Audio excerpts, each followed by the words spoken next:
عشرۃ مبشرۃ، عشرۃ مبشرۃ بالجنہ، یعنی اس کی true pronunciation عربی میں بنے گی ایسے 10 لوگ جن کو جنت کی بشارت دی گئی ہے۔ یہ تو 10 اس لیے مشہور ہیں کہ یہ ایک مجلس میں جنتی ڈکلیئر ہوئے ہیں، اور صرف یہ 10 صحابہ جنتی نہیں ہیں۔ اصحاب بدر کے بارے میں بخاری مسلم میں موجود ہے کہ اگلی پچھلی خطائیں اللہ نے معاف کر دی ہیں، تو 313 تو وہ بھی ہیں، لیکن وہ بائی نیم نہیں ہے، جرنل ہے۔ اسی طریقے سنن ابی داؤد میں حدیث موجود ہے کہ جنہوں نے بیت رضوان میں نبی اسلام کے ساتھ بیعت والا معاملہ کیا ہے، اس درخت کے نیچے اصحاب شجرہ، ان کو دوزخ کی آگ نہیں چھوئے گی، تو وہ تو 1500 کے قریب ہے، بخاری مسلم میں آتا ہے، جابر بن عبداللہ کہتے ہیں وہ بھی جنتی ہیں۔ لیکن ایک اسپیسیفکلی جو بائی نیم والا ہے نا، جو ایک مجلس میں 10 صحابہ کو بشارت دی گئی ہے، وہ زیادہ تر وہی مشہور ہوئے ہیں، اور ظاہر ہے وہ 10 صحابہ ٹاپ آف دا لسٹ ہیں نبی اسلام کے اصحاب میں سے، یعنی ان کے مرتبے کا اور کوئی نہیں ہے، یہ جو 10 اصحاب ہیں۔ حتیٰ کہ آپ کو پتا ہے صحیح بخاری میں حدیث ہے، جب سیدنا عمر نے 10 رکنی کمیٹی بنائی تھی، 6 رکنی کمیٹی اپنے بعد خلیفہ نامزد کرنے کے لیے، تو اس میں بھی انہوں نے عشرہ مبشرہ کے نام ڈالے تھے، 6 بندوں کے، اور ایک 7ویں بندے کا نام نہیں ڈالا تھا، حالانکہ وہ زندہ تھے، وہ اس لیے کہ وہ ان کے بہنوئی تھے، سعید ابن زید۔ باقی 6 کے 6 بندے جو ہیں، سیدنا عثمان، علی، طلحہ، زبیر، عبد الرحمن بن عوف اور سعد ابن ابی وقاص، یہ 6 رکنی کمیٹی جو فرمایا ان میں سے خلیفہ چن لینا۔ اس میں آگے الفاظ ہیں کہ یہ وہ 6 لوگ ہیں جن سے نبی صلی اللہ علیہ وآلہ وسلم اپنی وفات تک راضی رہے، اور وہ کرائٹیریا وہی ہے، عشرۃ مبشرۃ بالجنہ، 10 لوگ جن کو دنیا ہی میں جنت کی بشارت سنا دی۔ اس حوالے سے جامع ترمذی میں ایک حدیث ہے کہ عبد الرحمن بن عوف کہتے ہیں کہ 10 لوگوں کو نبی صلی اللہ علیہ وآلہ وسلم نے ایک مجلس میں جنت کی بشارت دی، اور آپ علیہ السلام نے فرمایا ابو بکر فی الجنہ، عمر فی الجنہ، عثمان فی الجنہ، علی فی الجنہ، طلحہ فی الجنہ، زبیر فی الجنہ، عبد الرحمن بن عوف فی الجنہ، سعد ابن ابی وقاص فی الجنہ، اور ابو عبیدہ ابن جراح فی الجنہ۔ یہ 10 بندے بنتے ہیں۔ تو یہ یعنی حضرت ابو بکر اور عمر، عثمان و علی، وہ تو 4 خلفائے راشدین ہو گئے۔ اس کے بعد سیدنا طلحہ، زبیر، سعد ابن ابی وقاص، عبد الرحمن بن عوف اور ابو عبیدہ ابن جراح۔ تو ان کو نبی صلی اللہ علیہ وآلہ وسلم نے جنت کی بشارت دی، اور اس میں 10ویں ایک رہ گئے تھے، سعید ابن زید، جو حضرت عمر کے بہنوئی ہیں۔ یہ 10 بندے جو ہیں ان کو ایک مجلس میں جنت کی بشارت ملی۔ یہ تو ترمذی والی روایت ہے، یہی اس قابل ہے کہ آپ کے سامنے پیش کی جائے۔ اس کے علاوہ جتنی روایتیں ہیں وہ اتنی خطرناک ہیں کہ وہ سعودیہ کی طرف سے پابندی ہے بیان کرنے وہ اس لیے کہ ان روایتوں میں یعنی ایسی ٹرمنالوجیز آتی ہیں اور چیزیں آ جاتی ہیں کہ وہ لوگوں کو ہضم نہیں ہوتی ہیں۔ یہ جو عشرہ مبشرہ کی حدیث ہے، یہ سنن ابی داؤد کے اندر بھی موجود ہے، کئی ایک طرق ہے ابو داؤد کے اندر، سنن نسائی کے اندر بھی موجود ہے، سنن نسائی الکبریٰ کے اندر، اور مسند امام احمد کے اندر بھی موجود ہے، کئی ایک اس کے طرق آتے ہیں۔ اگر آپ اجازت دیں تو ایک آدھ میں بیان کر دوں حصول برکت کے لیے۔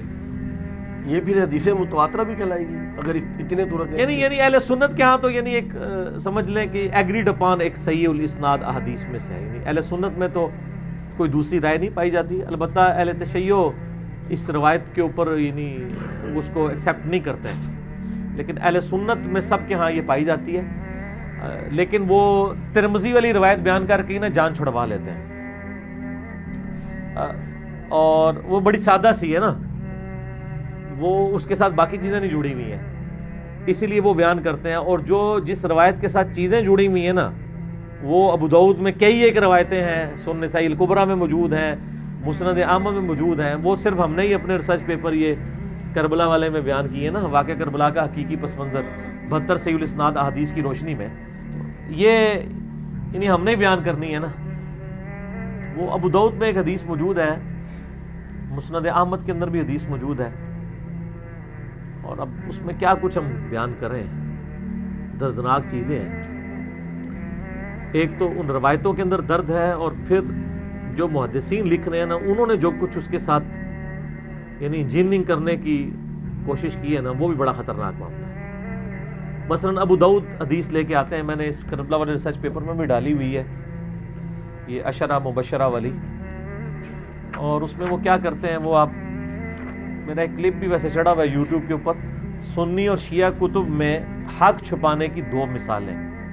لاکھوں لوگوں نے وہ کلپ دیکھا ہے. یہ سنن ابی داؤد میں ایک حدیث ہے جی، انٹرنیشنل نمبر کے مطابق 4650، اور یہ حدیث مسند احمد میں بھی موجود ہے. شیخ البانی، شیخ زبیر لیزئی، شیخ شعیب آرنوت، تمام محدثین نے اس کی صحت کے اوپر حکم لگایا کہ یہ صحیح حدیث ہے. مسند احمد میں 1629 ہے، جلد 1 صفحہ 187 مکتبۃ الشاملہ کے مطابق. ابو داؤد میں 4650، یہ آنورڈ 4-5 روایتیں ہیں. اب یہ الفاظ آپ دیکھیں نا، تابعی کہتے ہیں سیدنا ابن حارث، وہ کہتے ہیں کہ میں فلاں شخص کے ساتھ کوفے کی مسجد میں بیٹھا ہوا تھا. اب یہ فلاں کا یہ نہ سمجھیے گا ان کو بندے کا نام نہیں پتا تھا کہ وہ مسجد کے امام یا خطیب کون ہے. بیسیکلی یہ فلاں کا لفظ امام ابو داؤد نے لکھا، وہ بیسیکلی چھپانا چاہتے تھے کہ یہ اس ایشو میں کلپرٹ کون ہے، تو انہوں نے کہا کہ وہ ہم اس کا نام ہی فلاں کر دیتے ہیں، جس طرح وہ انگلش میں کہتے ہیں نا ایکس وائی زی.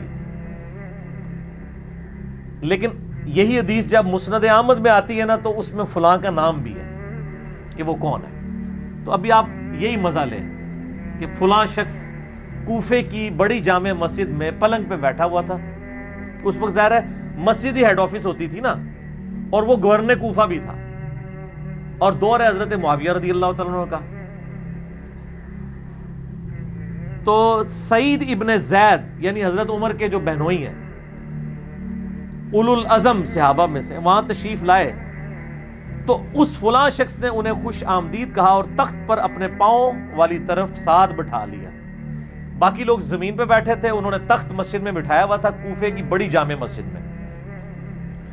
تو وہ ہیڈ آفس بھی تھا اور مسجد بھی تھی. یعنی یہ آج جو مفتیوں کو آپ کو روب نظر آتا ہے نا کہ وہ 7 بندے ہوتے ہیں، یہ شروع سے ہی چل رہا ہے اس طرح. مسجد میں انہوں نے تخت سجایا ہوا ہے اور بیٹھے ہوئے ہیں، باقی سب نیچے بیٹھے ہوئے ہیں. یہ حامی حوصلہ کریں کہ آپ کو بھی کرسیوں پہ بٹھایا ہوا ہے، جو نیچے بیٹھے مجبوراً بیٹھے ہیں، اگر کرسیوں تو باقی بھی بیٹھ جائیں اوپر. آپ بنو امیہ سے نہیں ہے نا. اچھا تو وہ کہتے ہیں کہ اتنے میں ایک کوفی شخص آیا جس کا نام قیس بن علقمہ تھا. تو اس فلاں شخص نے بھی اس کا بڑا استقبال کیا، اور اس کے بعد اس قیس بن علقمہ نے مسلسل گالی گلوچ شروع کر دی. اس پر سعید ابن زید نے اس فلاں شخص سے پوچھا، یعنی وہ کوفے کا جو متولی تھا، گورنر، اس سے پوچھا کہ یار یہ کس کو گالیاں نکال رہا ہے، نعوذ باللہ، مسجد میں ہوگی. تو اس فلاں شخص نے کہا کہ یہ سیدنا علی ابن ابی طالب کو گالیاں دے رہا ہے. یہ سیدنا تو میں نے کہا ہے، اس نے کہا یہ ابن ابی طالب کو گالیاں دے رہا ہے، نعوذ باللہ، مسجد میں. تو سیدنا سعید ابن زید نے کہا افسوس، میں دیکھ رہا ہوں کہ تمہارے سامنے اصحاب رسول کو گالیاں دی جاتی ہیں اور تم اس جرم کو نہ تو برا سمجھ رہے ہو نہ ہی منع کر رہے ہو. اللہ اکبر. جبکہ میں نے خود نبی صلی اللہ علیہ وآلہ وسلم کو یہ فرماتے ہوئے سنا ہے، اور میں کوئی من گھڑت بات آپ کی طرف منسوب نہیں کروں گا کہ قیامت میں نبی علیہ السلام سے ملاقات ہو تو مجھے شرمندگی اٹھانی پڑے کہ میں نے آپ کی طرف کوئی غلط بات منسوب کر دی. میں نے خود نبی علیہ السلام سے سنا تھا کہ آپ نے فرمایا کہ ابو بکر جنت میں ہے، عمر جنت میں ہے، عثمان جنت میں ہے، علی جنت میں ہے، طلحہ جنت میں ہے، زبیر جنت میں ہے، سعد ابن ابی وقاص جنت میں ہے، اور عبد الرحمن بن عوف بھی جنت میں ہے. اور اگر میں چاہوں تو 10ویں خوش نصیب کا نام بھی بتا سکتا ہوں. ادھر انہوں نے 9 نام بتائے اور 9 میں سے 8 صحابہ ہیں اور ایک نبی علیہ السلام ہے، اور وہ کہتے ہیں میں 10ویں کا نام نہیں بتاتا. اس والی یعنی طریق کے اندر جو ہے ابو عبیدہ ابن جرح کا نام نہیں ہے. پھر سعید ابن زید خاموش ہو گئے. تو کوفے کی مسجد میں آوازیں بلند ہوئی کہ بتائیں وہ 10واں آدمی کون ہے؟ تو انہوں نے کہا 10واں شخص میں ہوں، سعید ابن زید۔ انہوں نے عاجزی کی، اپنا نام نہیں بتانا چاہتے تھے، اور اس میں مسند احمد میں الفاظ ہیں، جب لوگوں نے کہا تمہیں اللہ کی قسم دیتے ہیں، تو انہوں نے کہا اللہ کا نام بہت بڑا ہے، تو سنو وہ 10واں شخص میں ہوں جس کو نبی علیہ السلام نے جنت کی بشارت دی تھی۔ پھر فرمایا تم سب سن لو، جس شخص نے نبی علیہ السلام کے ساتھ جہاد کیا اور اس کا چہرہ غبار آلود ہوا، تم میں سے کسی کے ساری عمر کے نیک اعمال اس سے بہتر نہیں ہو سکتے، خواہ تمہیں حضرت نوح علیہ السلام جتنی عمر ہی کیوں نہ دے دی جائے۔ 950 سال بھی تم لگے رہو نا، تو جو حضور کا ساتھی تھا اور وہ جہاد میں شریک رہا اور اس کے چہرے پہ صرف مٹی لگ گئی، یہ تو عام بندے کی بات ہو رہی ہے۔ مولا علی نے تو جنگیں جتائی ہوئی ہیں بے شک سر، مولا علی تو بات ہی کوئی نہیں، وہ تے گل ہی کچھ اور ہے، وہ کہہ رہے عام بندیاں دی گل کر رہا میں، تو چہرے کہ تسی مولا علی تے پونک رہے ہو۔ اچھا، اب امام داؤد نے یہاں فلاں لکھا لیکن انہوں نے نام نہیں بتایا، لیکن ضمیر تو انسان کو ملامت کرتا ہے نا۔ آپ اندازہ کریں کہ یہ چیپٹر تھا خلافت کا جدھر انہوں نے یہ حدیث لی، اور اس میں یہ سارے ٹاپک ڈسکس کر رہے ہیں، اچانک نا یہ ساری حدیثیں لکھنے کے بعد نا ایک حدیث لے آتے ہیں وہاں پہ۔ پہلے حدیث لے کے آتے ہیں امام داؤد کہ نبی علیہ السلام نے فرمایا کہ جن لوگوں نے صلح حدیبیہ کے موقع پر اس درخت کے نیچے میری بیعت کی تھی ان کو آگ نہیں چھوئے گی، اصحاب شجرہ۔ پھر اس کے بعد اچانک ایک حدیث لے کے آتے ہیں کہ صلح حدیبیہ کے موقع پر جب سہیل ابن عمرو نبی علیہ السلام کے ساتھ معاہدے کے لیے آیا تو بار بار آپ کی داڑھی کی طرف ہاتھ بڑھاتا تھا۔ ان لوگوں کو عادت ہوتی ہے نا داڑھی پہ ہاتھ رکھ کے بات کرنا ہے تھوڑی پہ، وہ کافروں کی طرف سے آیا ہوا تھا۔ تو وہاں ایک شخص کھڑا تھا جو اپنے تلوار کی جو وہ بیک سائڈ ہے نا، جو مٹھی والی سائڈ ہے، تو وہ اس کے ہاتھوں پہ مارتا تھا کہ اپنے ناپاک ہاتھوں کو نبی علیہ السلام کی مبارک داڑھی سے دور رکھو۔ تو اس شخص نے پھر پوچھا یہ کون ہے؟ تو بتایا گیا یہ مغیرہ ابن شعبہ ہے رضی اللہ تعالیٰ۔ اب اس حدیث کا کوئی ادھر توقی نہیں بنتا تھا، اصل میں امام داؤد یہ بتانا چاہ رہے تھے کہ وہ فلاں شخص مغیرہ ابن شعبہ تھا جو اصحاب شجرہ میں سے حضرت معاویہ کے دست راز تھے اور گورنر کوفہ تھے۔ یہی حدیث مسند احمد میں جب آئی ہے 1629 جلد 1 صفحہ 187 مکتبۃ شاملہ کے مطابق، اس میں تو واضح الفاظ ہیں کہ وہ کہتے ہیں کہ میں جو وہ کوفے کی جامع مسجد میں گیا تو وہاں پہ مغیرہ ابن شعبہ بیٹھے تھے، اور اسی طریقے سے ان کے سامنے جو ہے نا وہ گالیاں شروع ہو گیا قیس بن علقمہ، اور وہاں پہ یہ بھی الفاظ ہیں کہ انہوں نے 3 دفعہ کہا اوئے مغیرہ اوئے مغیرہ اوئے مغیرہ،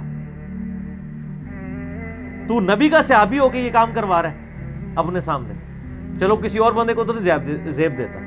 یہ سر کوئی ایرانڈ فڈڈ لوگ نہیں تھے جو صحابہ کرام پہ لعنت کروا رہے تھے مسجد میں بیٹھ کے، یہ وہ لوگ تھے جن کے آپ جھوٹے دفاع کرتے ہیں۔ اور یہاں پہ تو اوئے مغیرہ ہے نا، دوسرے طریق جو ہے نا سنن نسائی الکبریٰ کے اندر، سنن ابی داؤد میں، یہ ڈیٹیل میں نے سارے اس ریسرچ پیپر میں واقعہ کربلا کا حقیقی پس منظر 72 صحیح الاسناد احادیث کی روشنی میں اکثر احادیث بخاری مسلم سے جمع کی ہیں، 200 روایتیں آپ ڈاک میں مفت منگوا سکتے ہیں۔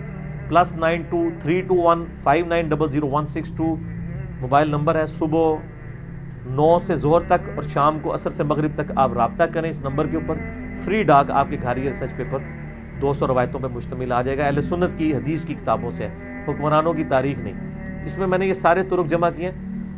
ایک اور جگہ ہے کہ اس ظالم کو دیکھو کہ یہ مسجد میں کس طرح کے کام کروا رہا ہے، سیدنا علی کے اوپر یعنی لعنت کروا رہا ہے، اور کئی ایک طریقہ یعنی، لیکن یہ میرا پھر دل دکھتا ہے، میں پھر اپنے جذبات پہ قابو نہیں رکھ سکوں گا۔ میں نے صرف عشرۃ مبشرۃ بالجنہ کے تحت یہ روایتیں بیان کر دی ہیں، باقی آپ اس کو دیکھ لیں۔ تو بیسیکلی انہوں نے وہ 10 صحابہ کے جنتی ہونے والی حدیث اس لیے سنائی کہ تم جنتی شخص کے اوپر لعنت کروا رہے ہو مسجد میں بیٹھ کے، ٹھیک ہے۔ تو حضرت سعید ابن زید نے ان کو روکا۔ اس میں انہوں نے نئی کہانی آج کل نکالی، وہ سب سے مراد تنقید ہے۔ اچھا، اس کا مطلب ہے کہ خلیفہ راشد پہ تنقید کروانا کس کی سنت ہے؟ آل شام، آل امیہ کی، اہل الشام کی۔ تو صحابہ کے پھر گستاخ کون ہوئے؟ وہ لوگ ہوئے، ظاہر ہے امیر شام جو صحابہ پہ خلیفہ راشد پہ تنقید کرواتے تھے. اگر ہلکا معنی بھی مان لیا جائے, اور ویسے یہ کہانی ہے, یہ تنقید نہیں ہوتی تھی. صحیح مسلم میں اس کی ایکسپلینیشن ہے 6229 جس میں آل مروان کا ذکر ہے. وہ کہتے تھے لعن اللہ ابو تراب, ابو تراب مٹی والے علی بن ابی طالب پر لعنت, نعوذ باللہ, لعنت کے الفاظ ہیں. ٹھیک ہے جی. باقی یہ ہے کہ جن لوگوں نے غلط کام کیے ہیں, چاہے اس زمانے میں کیے یا آج کوئی کر رہا ہے. اس زمانے میں مولا علی پہ لعنت ہوتی تھی, آج اگر ابو بکر عمر پہ کوئی کرواتا ہے سب کے سب ایک لیول کے مجرم ہیں آئینی طور پہ. لیکن اگر اخلاقاً دیکھا جائے تو اس زمانے میں کرنے والے بڑے مجرم ہیں, کیونکہ انہوں نے نبی علیہ السلام کی صحبت بھی کی ہے. آج تو بینیفٹ آف ڈاؤٹ کسی کو مل سکتا ہے کہ دین اس کے پاس ٹوٹی پوٹی فارم میں پہنچا ہے, دو طرف آ رہا ہے. اس وقت تو ایک ہی رائے تھی, سب کو پتہ نہیں تھا کہ سیدنا علی کے بارے میں حدیث ہے صحیح مسلم میں, علی سے محبت نہیں رکھے گا مگر مؤمن, علی سے بغض نہیں رکھے گا مگر منافق. پھر حدیث متواتر ہے من کنت مولاہ فہذا علی مولاہ, غدیر خم کی حدیث. پھر اسی طریقے سے مولا علی کے بارے میں نبی علیہ السلام نے فرمایا علی کی میرے ساتھ وہی نسبت ہے جو ہارون کی موسیٰ کے ساتھ, مگر میرے بعد کوئی نبی نہیں. بخاری مسلم دونوں میں حدیث موجود ہے. یہ وہ ساری باتیں تھیں جو ان کو پتہ تھی, اور اس کے باوجود انہوں نے یہ کام کیے ہیں. تو یہ غلط کام ہے, چاہے کوئی اس زمانے میں کرے چاہے کوئی آج کرے, یہ غلط ہی ہے. باقی آپ کو تفصیلات دیکھنی ہے جنگ جمل صفین نہروان کے والے سے ریسرچ پیپر پڑھ لیں, اور میرا لیکچر ہے مسئلہ 101 خلافت و ملوکیت, صحیح مسئلہ خروج اور فکر حسین حق پرستی کی علامت ہے. اس میں میں نے کافی معاملات کھول کے بیان کیے ہیں, آج میں اس کو سکپ کرتا ہوں. ٹھیک ہو گیا.